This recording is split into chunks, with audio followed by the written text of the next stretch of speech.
Assalamualaikum warahmatullahi wabarakatuh. Selamat sore.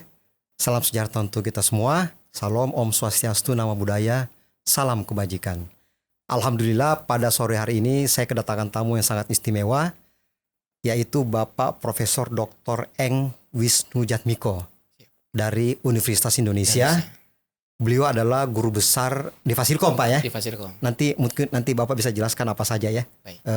Bidang Bapak sebagai apa. Dan temanya kali ini adalah generatif AI untuk penelitian. Jadi kita bahas masalah AI ya. Baik. AI, bagaimana AI itu, kemudian untuk penelitian bagaimana, kemudian status terkini bagaimana ya. Seperti itu Pak. Mungkin sebelum kita lanjut ke dalam masalah pembahasan terkait dengan tema ini, mungkin bisa disampaikan biodata singkat ya dari Pak narasumber, Bapak Profesor Wisnujatmiko. Mungkin S1, S2, S3. Tapi sebelum itu kita salaman dulu Pak. Terima kasih. Terima kasih. Ya, silakan Pak. Ya, baik. Terima kasih Pak Dr. Sadli. Suatu kehormatan untuk bisa bersama-sama berdiskusi. Ya, saya institusinya dari Fakultas Ilmu Komputer Universitas Indonesia. Fasilkom ya. Fasilkom. Ya. Sarjana, magisternya di UI. Lalu doktoralnya di Nagoya University. Oh, di Jepang ya. Jepang. Jadi kebetulan kita itu ada lab ya, kalau di Fasilkom ya. Saya jadi ketua lab IROS, Intelligent Robot and System. Lalu kita itu juga punya namanya Research Center. Research Center Tokopedia EA Center. Oh di gitu. Fasilkom. Itu sudah lama atau? Sudah lama. Sudah lama ya. Sudah lama. Sekitar 8 tahun. Lalu UI sendiri juga mempunyai Science Technopark.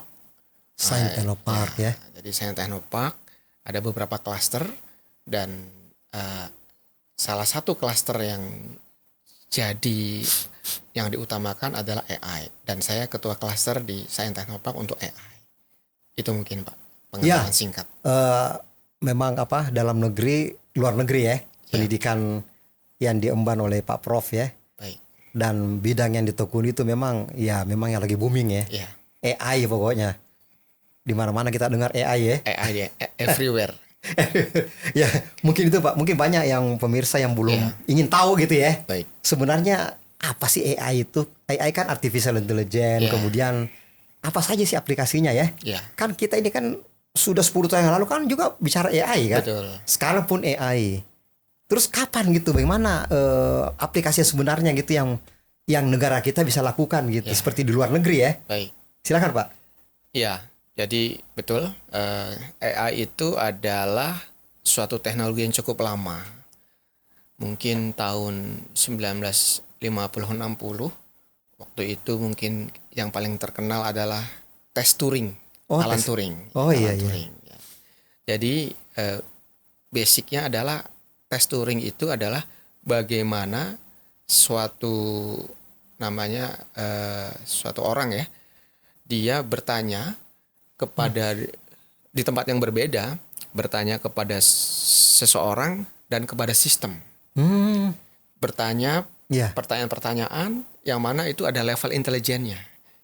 Sampai suatu saat si penanya ini dia tidak bisa membedakan jawaban dari manusia dan komputer, sehingga dikatakan bahwa in certain level atau sampai level tertentu komputer ini bisa meniru kecerdasan manusia di level itu.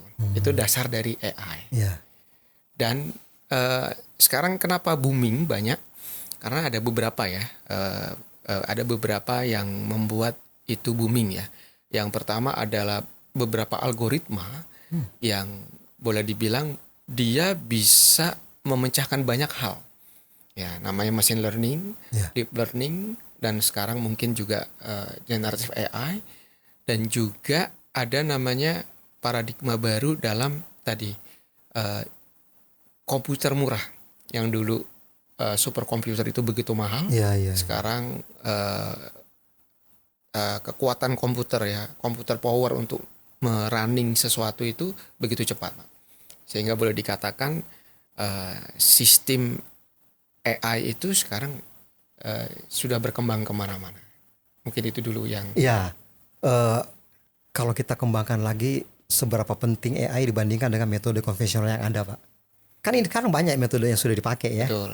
Terus tiba-tiba ada AI membuyarkan lagi yang lain kan, Ya. yang baru memulai kok langsung dibom Ya. gitu ya. Kira-kira apa yang diambil oleh AI dari yang ada, yang sudah ada gitu misalnya. Ya. Jadi AI itu sebenarnya adalah seperti learning from data. Jadi data driven. Oh iya iya. Nah, dan karena sekarang teknologi sensor juga semakin canggih, sehingga kita bisa mengambil namanya multimodal sensing. Datanya bisa diekstrak dan sebagainya.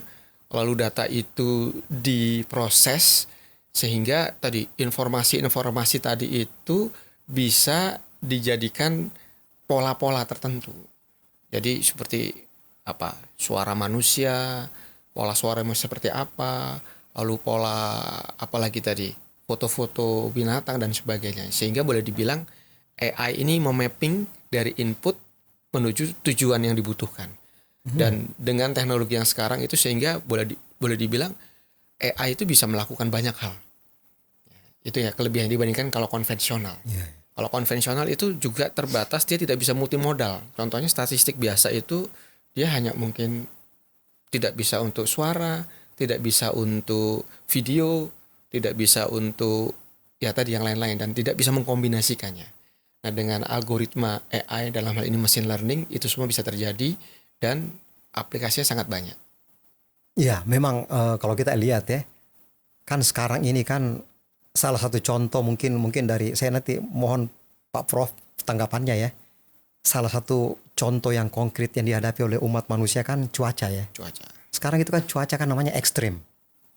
Dulu mungkin sudah ada juga sih ekstrim, tapi orang nggak agak kepikiran ke sana ya. Ya, Ada ekstrim, sesuatu yang ekstrim itu kita selesaikan dengan statistik, kayak sudah nggak bisa itu. ya, Mesti dengan non parametrik kan. ya, Kalau statistik kan kita hanya 0-1, betul, panas atau dingin kan. betul, Kalau adem bagaimana?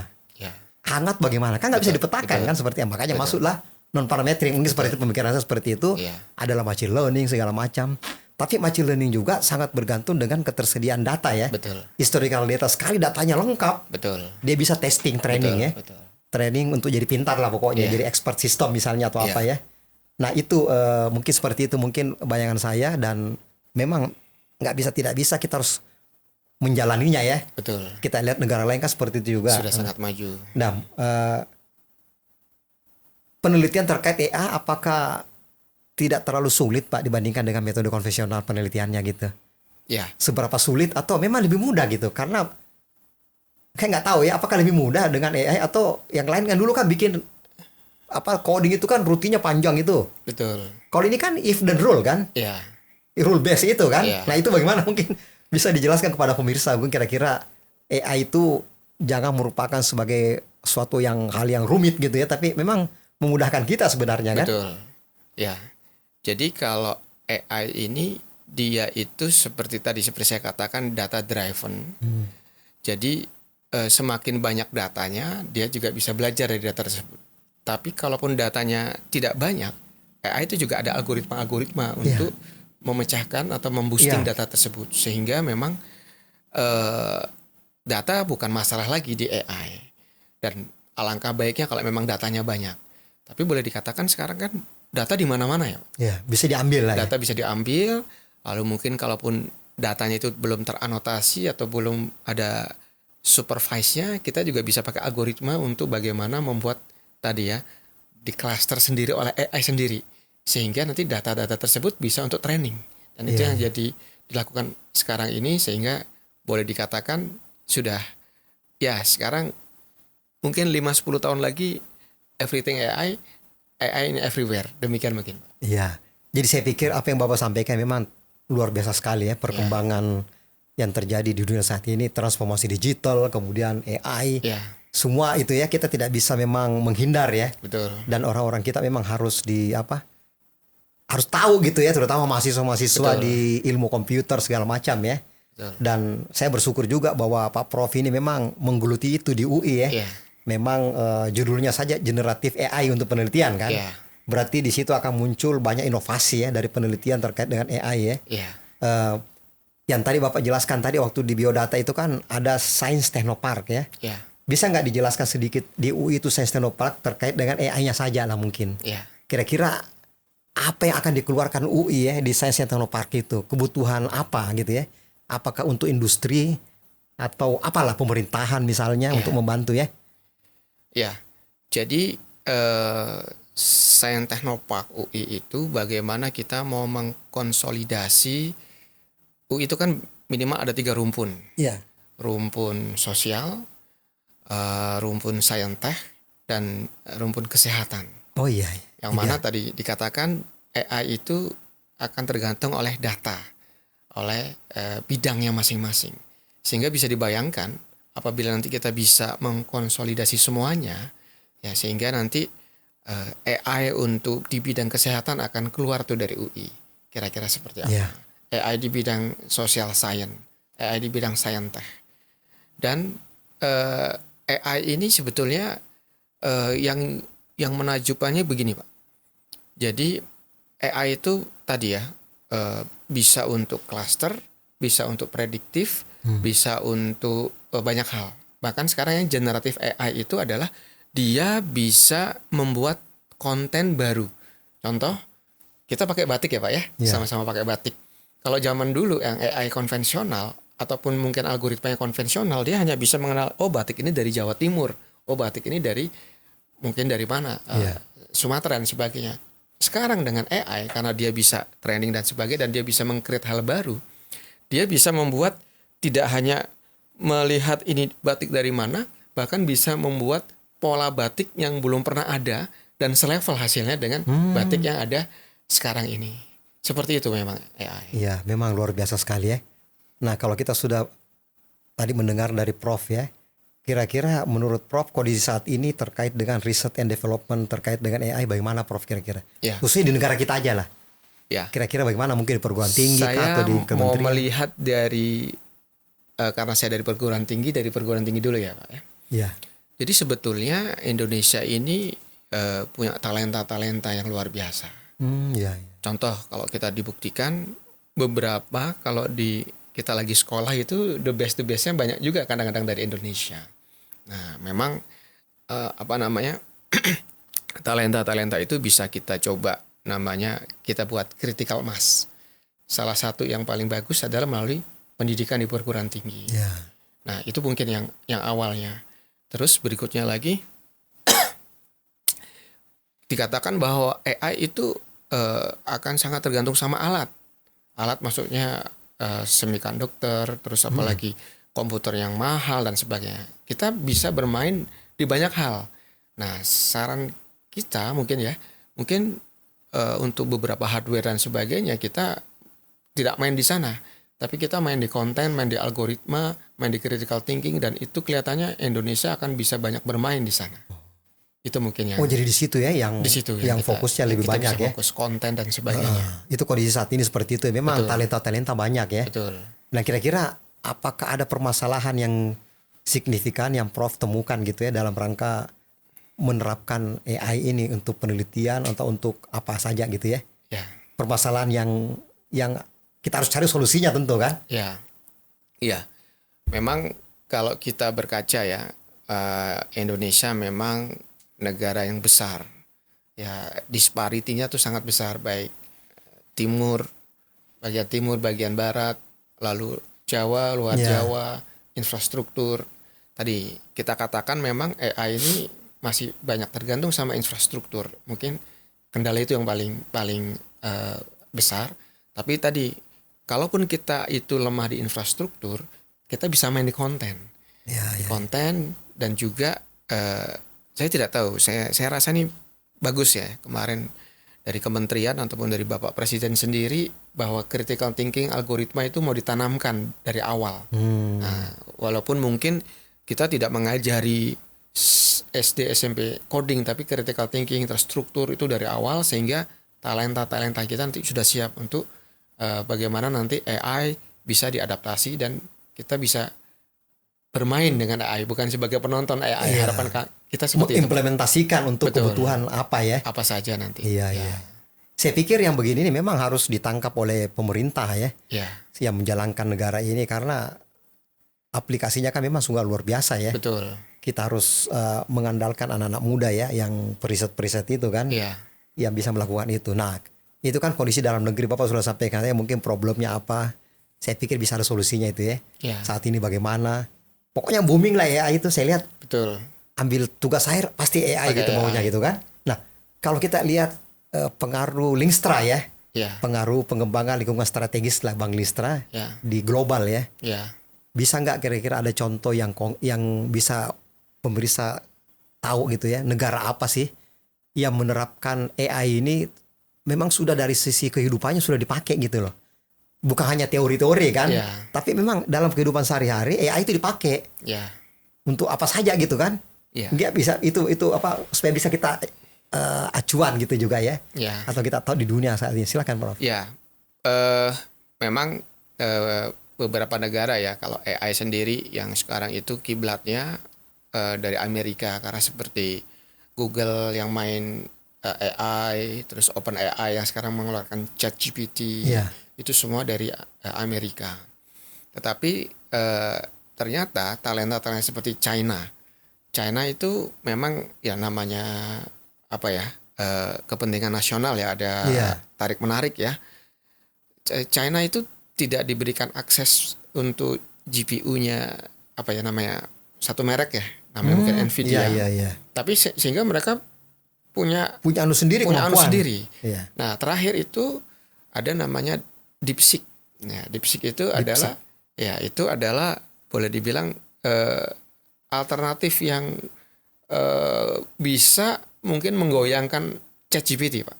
Oh gitu. Nah, jadi kemarin kami coba-coba, kalau kita mau ngerunning ChatGPT itu perlu minimal GPU atau high level computer. Itu versi DeepSeek yang dari China itu bisa untuk seperti Raspberry dan sebagainya itu bisa di running sehingga untuk low level, sehingga dikatakan kemarin itu raksaksanya superkomputer ya Nvidia itu sahamnya turun 17%. Ya. Karena mereka mengatakan bahwa sekarang ada alternatif baru, bahwa tidak perlu sampai prosesor yang canggih. Nah, saya rasa Indonesia juga bisa belajar di situ, bahwa sebetulnya AI ini bisa dimainkan di mana saja. Bahkan tadi ada barrier bahwa itu ada masalah infrastruktur dan computing power. Ternyata kalau kita berpikir jadi sedikit, seperti tadi peneliti dari China itu bisa, mengapa? Why not Indonesia tidak? Iya. Kita jago-jago sebenarnya kan. juga, dan ya saya rasa itu suatu pembelajaran yang baik bahwa kita bisa jadi kita melihat AI yang begitu booming di mana-mana, tapi kita bisa mencari celahnya supaya Indonesia bisa bermain di sana. Demikian mungkin. Iya, kalau ngomong ChatGPT memang semua orang apa-apa tanya kan. Betul. Tanya AI kan gitu. Betul. Banyak lah yang kita bertanya begitu kan. Ya. ChatGPT, dan tentu ini juga akan membuat sibuk dosen ya. Betul. Di kampus. Kalau misalnya kasih tugas tinggal tanya ChatGPT kan Betul. bisa kan. Betul. Tapi itu kan lain memang kalau ada pemikiran yang lain juga dari yang mahasiswa misalnya ya. Ya. Itu kan sebagai acuan, tapi kan bisa dia modifikasi segala macam Betul. ya. Kalau Pak Prof lihat berarti sebenarnya dari Cina, dari apa itu Amerika apa ya. Kira-kira kondisi seperti apa sih yang kita harapkan di Indonesia ini supaya yang terkait bidang AI ini apakah mau mirip-mirip dengan Cina atau Amerika, atau kita punya sendiri gitu yang uniqueness kita gitu ya. Iya. Kira-kira seperti apa kira-kira bayangan Prof ya? Ya, bayangannya kemarin ada diskusi konsorsium, mohon izin Pak. Iya. Ya, konsorsium bagaimana kita melihat AI secara jernih waktu itu. Ini konsorsium apa Indonesia? Di Indonesia Ya, ya? di Indonesia. Oh ada ya konsorsiumnya? Sudah ada beberapa. Ada namanya Korika. Oh Korika. Ya. Pak Hamam ya di situ Pak ya? Hamam. Profesor Hamam. Lalu juga kemarin AIP, Akademi Ilmu Pengetahuan Indonesia. juga. Oh sudah ada itu ya? Oh Sudah bagus ada. berarti ya. Itu dia membahas. Waktu itu ada namanya agenda bagaimana Indonesia itu kira-kira mau bermain di mananya. Ya itu yang paling penting itu. Paling penting seperti itu Pak. Kita boleh dibilang 240 atau sekian lah, hampir 300 juta. Artinya kita adalah pangsa pasar yang besar. Dan jika kita bisa bermain minimal untuk Indonesia sendiri, itu suatu yang luar biasa seperti itu. Nah, mungkin kembali lagi ya, di mana Indonesia bisa bermain? Ya, seperti konten-konten kreator atau bikin namanya third party untuk, jadi seperti contoh ya Pak, di generative AI itu ada namanya teks yang ChatGPT itu kan based on text. Teks ya. Ya, dia kadang-kadang harus berkomunikasi dengan suara, berkomunikasi dengan video Nah, kita bisa bikin interface-nya, kita bisa bikin API-nya dan sebagainya. Dan saya rasa kalau kita punya critical thinking, kita punya kemampuan programming yang cukup bagus, dan saya rasa Indonesia punya talenta-talenta itu, kita bisa banyak bermain di sananya. Untuk membuat konten, membuat third party supaya AI ini bisa digunakan, diperpanjang untuk beberapa keperluan yang lainnya. Jadi memang kita harus memang melakukan riset ya, yang kira-kira yang mana yang cocok untuk negara kita. Betul. Nah, untuk itu terkait dengan apa yang Prof sampaikan itu tentu tidak lepas dari sumber daya manusia kan. Betul. Nah, menurut kira-kira bagaimana kesiapan kita gitu? Kesiapan mungkin secara keseluruhan memang agak berat ya, tapi untuk UI sendiri sebagai contoh ya, yang sudah punya teknopark, sudah punya center apa, kira-kira bagaimana kesiapan SDM kita gitu loh di bidang AI ini? Baik. Jadi mungkin gini, kita ada minimal ada 2 strategi Pak. Jadi yang pertama adalah kita harus membuat literasi, sama yang dilakukan oleh UI, literasi untuk semua orang, dalam hal ini semua sivitas akademik mengenal AI. Nah, kita juga kemarin juga di kementerian kita juga mengatakan bahwa bisa nggak AI ini seperti suatu pelajaran yang agak wajib gitu, sehingga orang karena betul Pak, di mana-mana ini AI, dan pemerintah harus mempunyai mandat bagaimana membuat literasi-literasi yang mudah sehingga orang di Indonesia mengenal AI dengan baik. Lalu yang kedua adalah bagaimana ada namanya tim task force yang memang benar-benar Indonesia itu mau memilih di sebelah mananya main-main di AI. Nah, maksudnya apakah di infrastruktur kan tidak mungkin. Kita tidak mungkin head to head ya, apple to apple melawan mungkin raksasa-raksasa semikonduktor. Kita nggak mungkin bisa melawan beberapa industri-industri pembuat generatif AI yang besar-besar. Nah, kita bisa buat konten, kita bisa buat extended-nya dan sebagainya. Nah, saya rasa pemerintah harus jeli dan juga dihubungkan sama di Indonesia. Di Indonesia itu kan sumber dayanya sangat besar, sumber daya alamnya. Sumber daya alam. Seperti AI untuk pertanian, AI untuk kelautan, semuanya. Sekali jadi sistem banyak sekali aplikasinya. Banyak sekali yang bisa kita lakukan untuk Indonesia ini. Jadi saya rasa tadi bagaimana kita mengupgrade level semua orang melek dengan AI. Yang kedua, pemerintah harus bisa dan memberikan proteksi bagaimana AI yang jadi prioritas yang mungkin namanya berimpact dan berdampak untuk ekonomi dan sebagainya. Saya rasa kita tidak akan ketinggalan di sana. Ya, kalau yang disampaikan Prof tadi saya lihat ada sebut pemerintah ya. Ada pemerintah situ. Kira-kira menurut Prof siapa sih harus jadi imam ini di Indonesia? Imamnya siapa gitu loh? Imamnya ya. Iya, karena mesti ada imam ini. Kalau enggak kita kan jalan sendiri nih. Iya. Bagaimana koordinasi apa itu mungkin ada satu, saya nggak tahu kementerian apa ke Komdigi atau apa atau BRIN atau Saintek. Ini siapa ini yang imamnya lah istilahnya ya? Kira-kira seperti apa sih? Tadi waktu Pak Dr. Sadili mengatakan negara mana sih ya? Kan tadi saya hanya berkata Amerika, Eropa. Contoh ya. Ada satu negara saya tadi lupa mengatakan. Oh gitu. Yaitu Uni Emirat Arab. UIA ya. Jadi dia bisa memetakan. Jadi dia paradigmanya berubah, sudah tidak tergantung dengan minyak, karena minyak akan habis. Sumber daya alam sudah akan habis, maka dia invest mengenai AI. Jadi satu-satunya negara yang punya kementerian AI itu di Uni Emirat Arab. Dan Uni Emirat Arab smart city yang didukung semua oleh di situ, AI, semuanya jalan dengan baik. Jadi mungkin kalau memang tadi mengatakan pemerintah atau imam, minimal mungkin ada Menko-nya atau mungkin ada kementerian yang apa ya? Nah, Khusus itu saya AI. maksud itu kira-kira yang pas siapa ini ya? Ya. Mendikti Saintek, ada BRIN, ada apa namanya itu? Ya itu makanya ada Ya. perguruan tinggi kan sebenarnya kan ikut ya. Ya, memang harus ada Menko-nya nggak ada kayaknya, ya, Menko yang atau mau- harus ada dirijennya mungkin. oh mungkin yang membawahi itu kali menteri-menteri yang tadi itu ya. Iya, Kan harusnya ada ada Menko-nya kan di ya, atas. harusnya ada Menko, terus Ada ada ya? ya apa ad hoc khusus lah, khusus Ya. AI. Itu pun Mungkin seandainya podcast kita ini sebelum pembentukan kabinet mungkin Pak Presiden bisa dengar ya. siap. Ada yang terkait dengan Ya, Emirat Arab itu kan. betul. Karena ini nggak bisa memang kalau ini tersebar di mana-mana banyak Ya. yang mau melakukan kayaknya nggak kuat itu. Ya, Kalau tidak ada imamnya gitu ya. ya, Seperti itu. Di sana kan ada kan ya. Menteri bidang AI ya. Ya. Apa kementerian ya? Kementerian. Ya itu makanya. Nah, mungkin ya namanya kita selalu optimis ya Pak ya. Iya, Ya, artinya betul. walaupun itu, tapi saya rasa sekarang ada namanya flagship mengenai digital transformasi. Ya, transformasi AI. digital. Nah, kelihatannya salah satu yang agak lumayan bagus itu di Menpan RB waktu itu untuk yang apa namanya level digital transformasi di Office. Nah, itu kelihatannya Oh, Menpa RB nomor 1 ya? ya. Jadi Berarti dia memakai sudah mantap sudah ya.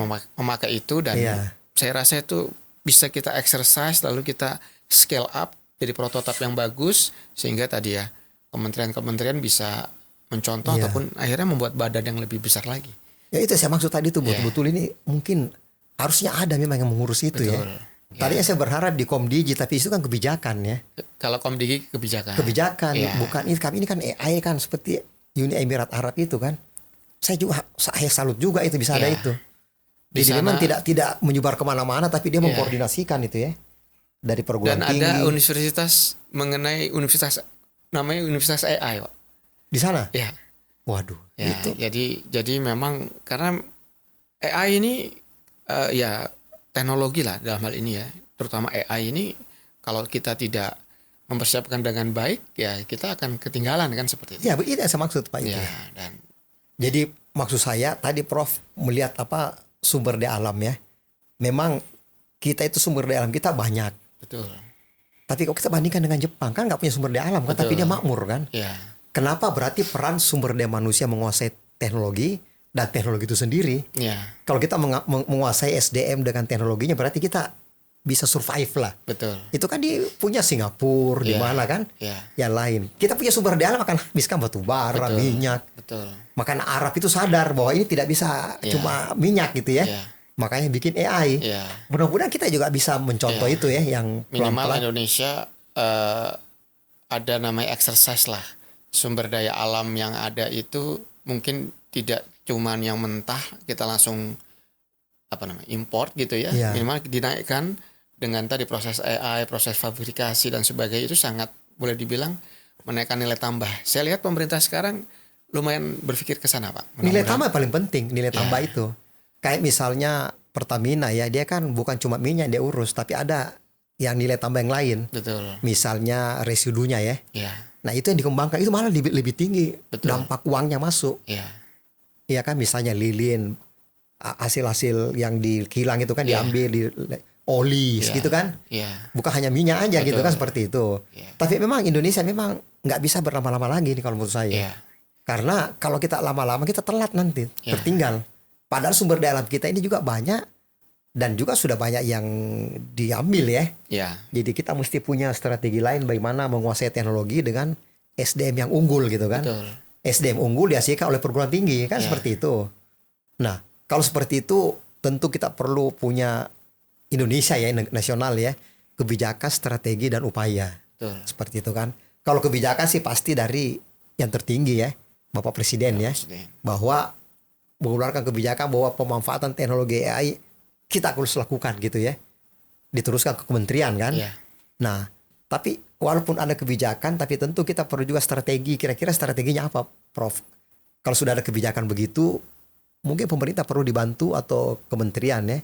Strateginya apa sih sebenarnya yang supaya kita bisa dapatkan itu tadi yang kemampuan di bidang AI itu untuk negara kita, Ya, nilai tambahnya ya, ya, benefitnya segala macam gitu. ya. Kalau kita bicara strategi mungkin ya ada strategi jangka pendek dan strategi jangka panjangnya mungkin ya, Pak. Ya, betul. Nah, kalau saya lihat mungkin sementara ini mungkin Indonesia sudah cukup bagus sih, tapi mungkin strateginya selalu jangka pendek sebenarnya. Contoh ya, kan sekarang ada namanya bagaimana kita melek AI, talenta AI. Komdigi sudah banyak itu Banyak melakukan komedi ya. ya, jadi memboosting seperti bootcamp AI. Bootcamp AI untuk apa namanya anak-anak muda di luar universitas, Pak.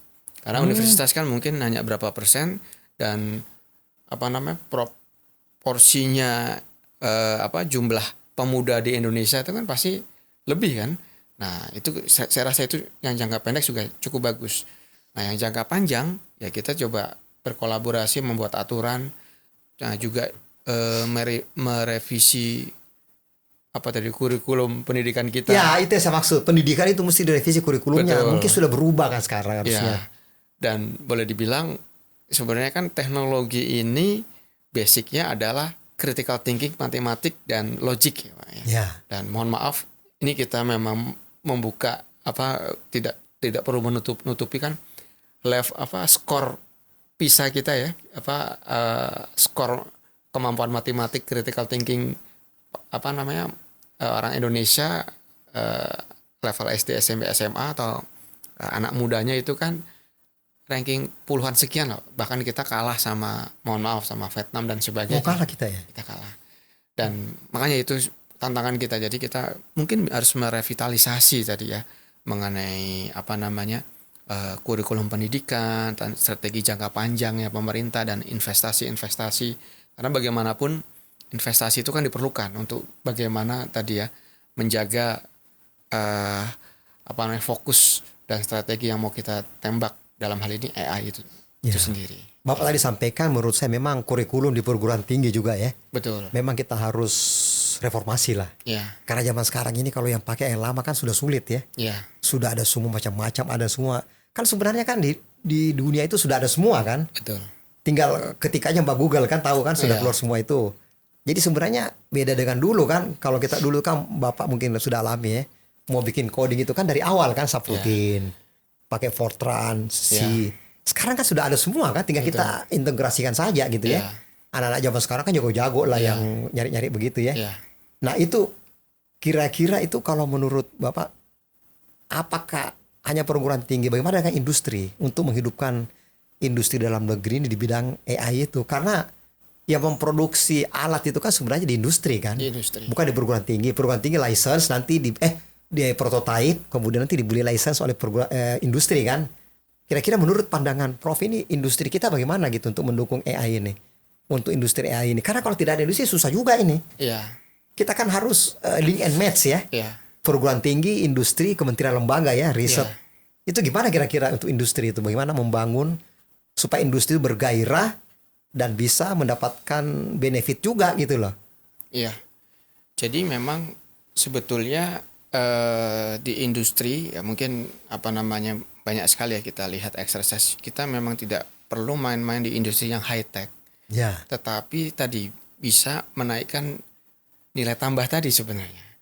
Ya, seperti sumber daya alam kita tadi ya, seperti nikel dan sebagainya. Kita poles sedikit dengan beberapa algoritma otomatisasi AI, dia akan jadi tadi ya nilainya yang tadinya 100 mungkin jadi 10 kali lipat, 100 kali lipat nilai dan tambah itu nilai ya. tambah itu sebetulnya. Dan banyak sekali sebenarnya perikanan juga kita sumber daya alam lah pokoknya ya. Sebagainya. Jadi kombinasi itu sebetulnya. Nah, industri-industri itu jadi saya rasa mungkin seperti otomatisasi penangkapan ikan menggunakan AI. Lalu Kementerian Kelautan atau Kementerian apa itu implementasi, saya rasa itu jadi sesuatu yang sangat luar biasa itu, Pak. Nah, kalau kita invest yang besar-besar mungkin kita tidak bisa bersaing lah dengan mungkin kemarin waktu lagi DeepSeek ya Pak ya, DeepSeek yang China itu bisa mengalahkan Nvidia. Memang investasi AI ini mahal nih Pak. Jadi boleh dibilang Amerika itu menginvestasikan 2 2 kali lipat APBN kita khusus untuk tadi mengantisipasi perubahan ini. Nah, kita tidak main ke sana, tapi Iya, kita iya. bisa main di tempat yang lain. Amerika selalu mau terdepan kan Ya, ceritanya itu. tapi kita bisa main di bagian yang lainnya, dan itu yang perlu kita pikirkan bersama, saya rasa. Ya kalau kita lihat tadi begitu tuh, ya saya teringat lagi nih ChatGPT ya. Ya, Ternyata Bapak juga sudah bikin buku ya. ya, ChatGPT ini pemirsa bisa lihat Oh, di iya. sini ya. Mungkin silakan Pak diperlihatkan Pak. ya, Ini ChatGPT kemudian metode penelitian berbasis AI ya. ya, Jadi ini sudah ada juga yang dibuat oleh Pak Prof. ya. Dibuat oleh Pak Prof ya, bukunya terkait dengan ChatGPT. Dan bisa nggak dijelaskan Prof secara singkat ini 2 buku ini kira-kira isinya seperti apa sih? Ya. Secara ringkas gitu ya. Jadi generative AI ya, ChatGPT ya. Jadi dia bisa membuat konten baru, lalu juga bisa membuat kalimat, bisa menganalisa data dan sebagainya. Maka dengan generative AI seperti itu ya, yang tadinya mungkin kita mencari di Google gitu ya, lalu kita bisa bertanya lalu ChatGPT menjawab ya, sehingga pembelajaran kita bisa lebih cepat.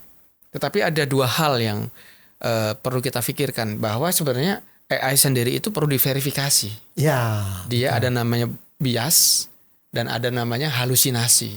Nah, di buku ini kita bagaimana dengan generative AI kita bisa meneliti dengan baik, asal tadi ada 2 tadi, verifikasi untuk mengurangi bias dan mengurangi halusinasi. Nah, di buku ini saya rasa kita bisa menggunakan AI. Dengan AI itu adalah tool yang sangat bagus, Pak. Jadi dia seperti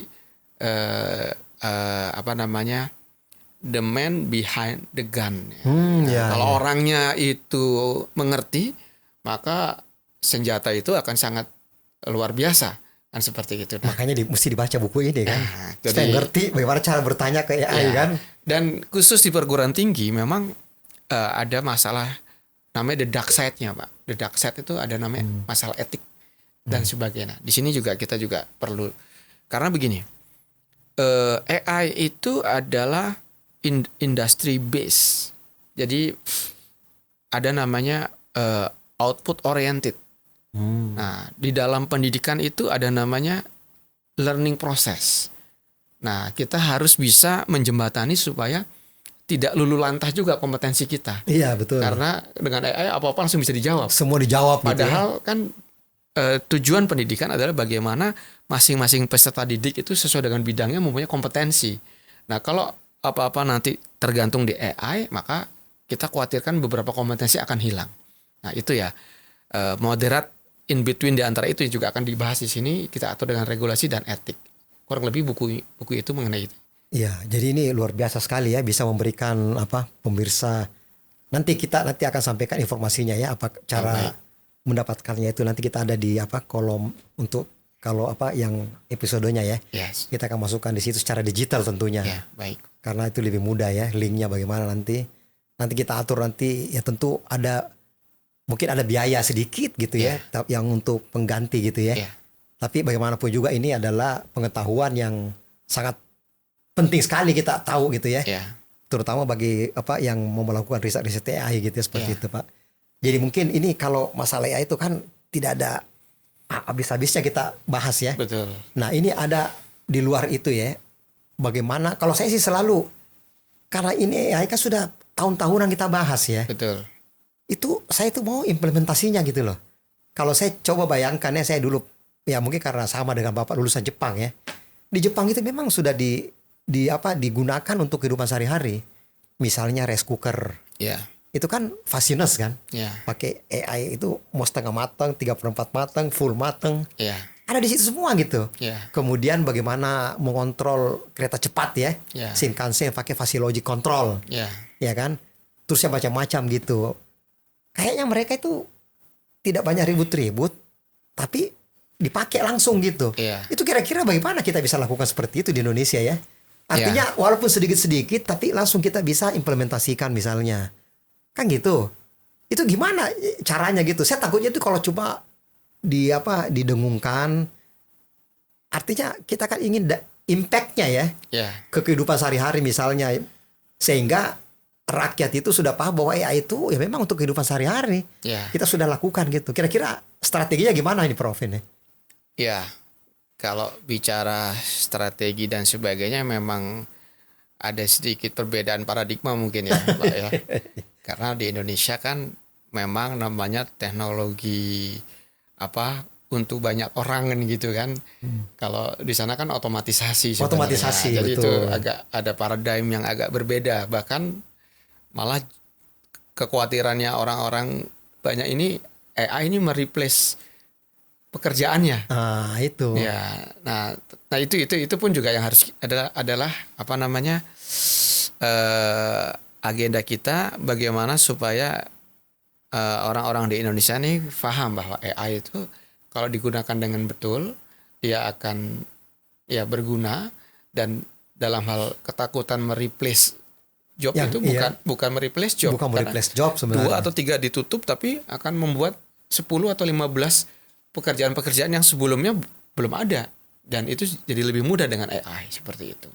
Nah, kalau mengenai strategi yang di Indonesia, saya rasa ya contoh ya yang paling berimpact di dunia pendidikan pun juga sangat sangat ini Pak, dengan tadi membuat konten pembelajaran Sudah cepat ya sangat sebenarnya cepat, dia, ya. terus digitalisasi sehingga boleh dibilang sekarang ini ya seperti podcast ya yang kita lakukan ini ya. Kalau dulu kan hanya apa namanya, hanya orang-orang yang dekat-dekat, kita kan bisa sampai apa namanya ke daerah-daerah yang di Indonesia yang boleh dibilang Iya, iya. sangat susah untuk dicapai sebelumnya, dan itu saya rasa impact AI yang paling besar seperti itu. Di luar kita juga harus mengatakan bahwa jangan takut dengan AI. AI itu adalah sesuatu yang sangat bagus, dan apabila dikelola dengan baik maka manfaatnya akan baik, demikian. Jadi memang itu jadi kembali ke perguruan tinggi ya, karena saya kayaknya berharap banyak dengan universitas ya, karena memang di situ ada kurikulum apa ya. Ya, Kalau lihat di UI seperti itu, kira-kira di tempat lain hampir sama nggak Pak? Di universitas lain gitu di Indonesia gitu. iya, Kita ini ingin kalau bisa merata begitu kan, berarti kan daerah-daerah di Indonesia itu kan yang ada universitas kan bisa langsung lead di situ ya. ya. Kira-kira seperti apa kira-kira petanya itu? Ya, sebetulnya memang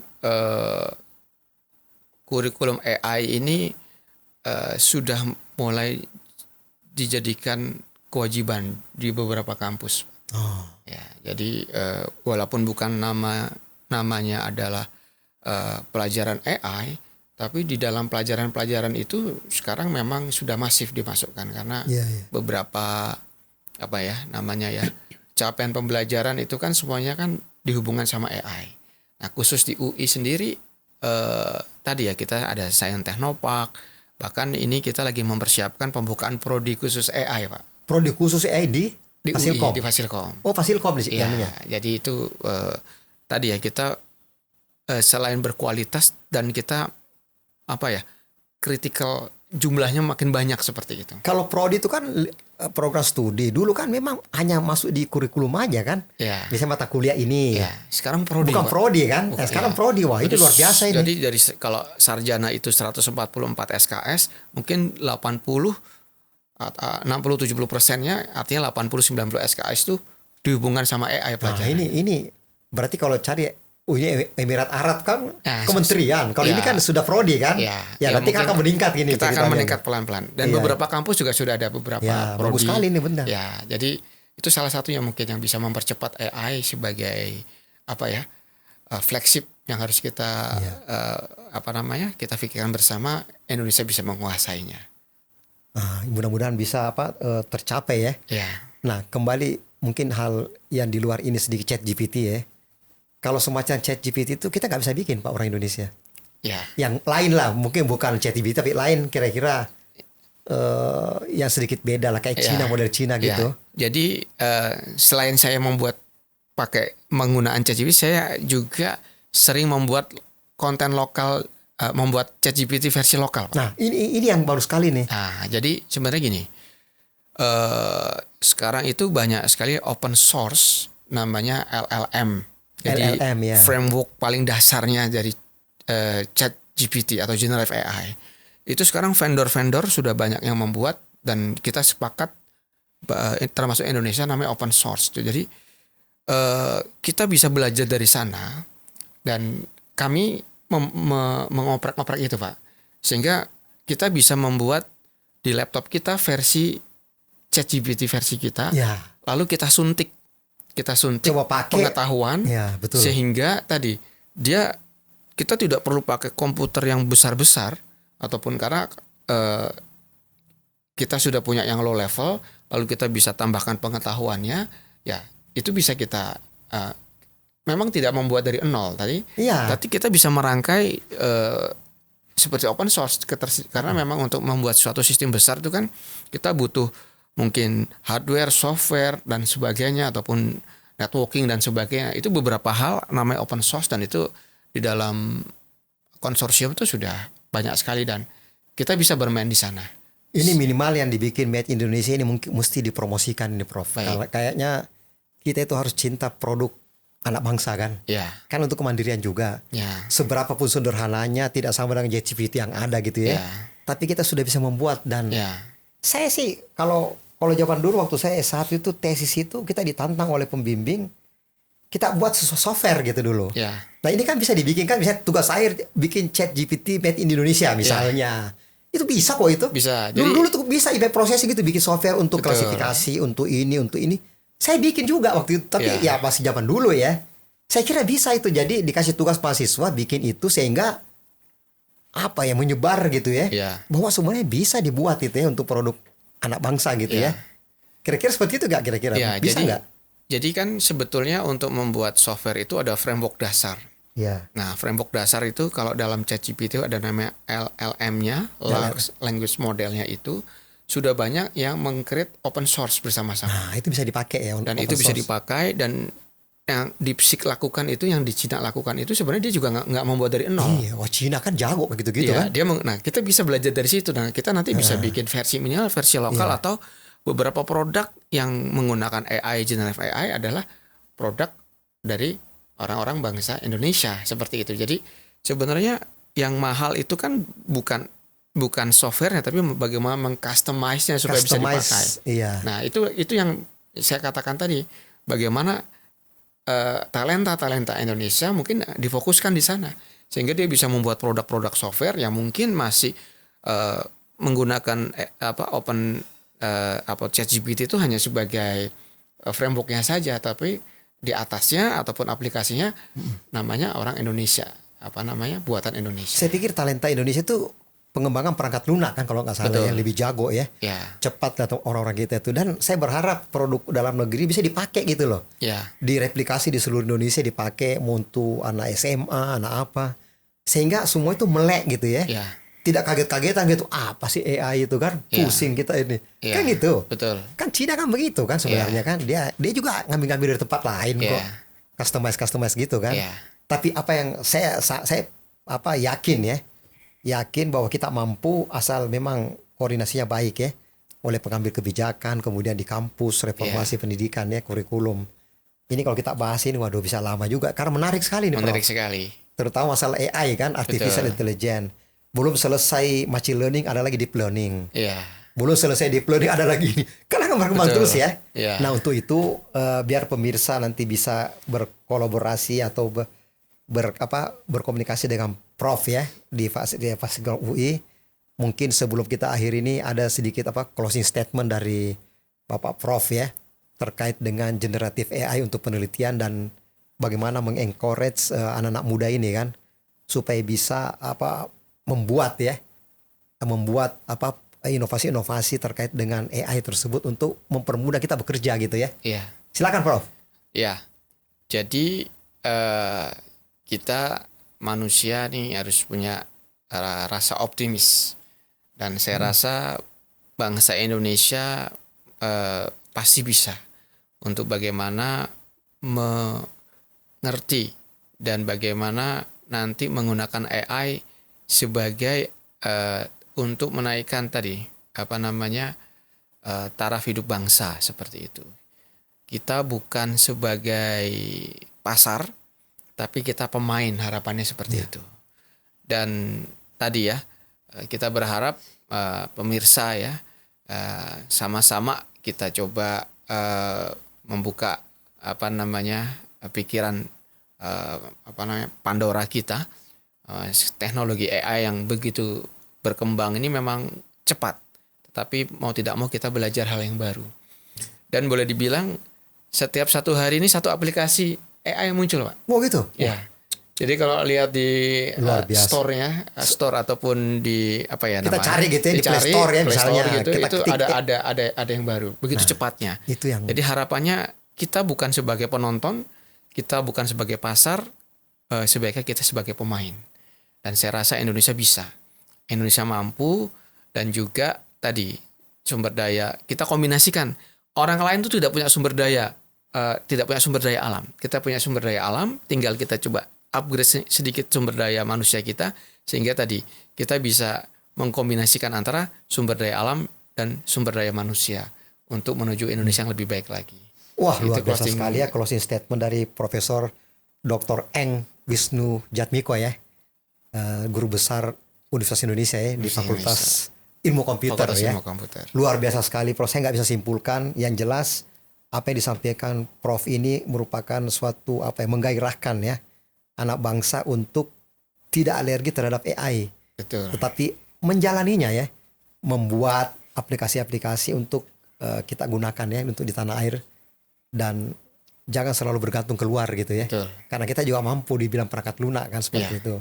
Mungkin itu saja, saya nggak bisa simpulkan secara penuh. Mudah-mudahan pemirsa bisa paham. Gunakan kreativitas ya untuk mendalami AI. Dengan demikian kita bisa sukses gitu ya dalam membuat apapun juga ya terkait dengan AI. Demikian, mohon maaf kalau waktunya terbatas. Mudah-mudahan bermanfaat bagi para pemirsa. Wabillahi taufik wal hidayah. Wassalamualaikum warahmatullahi wabarakatuh. Waalaikumsalam. Terima kasih, Prof. Terima kasih sama-sama.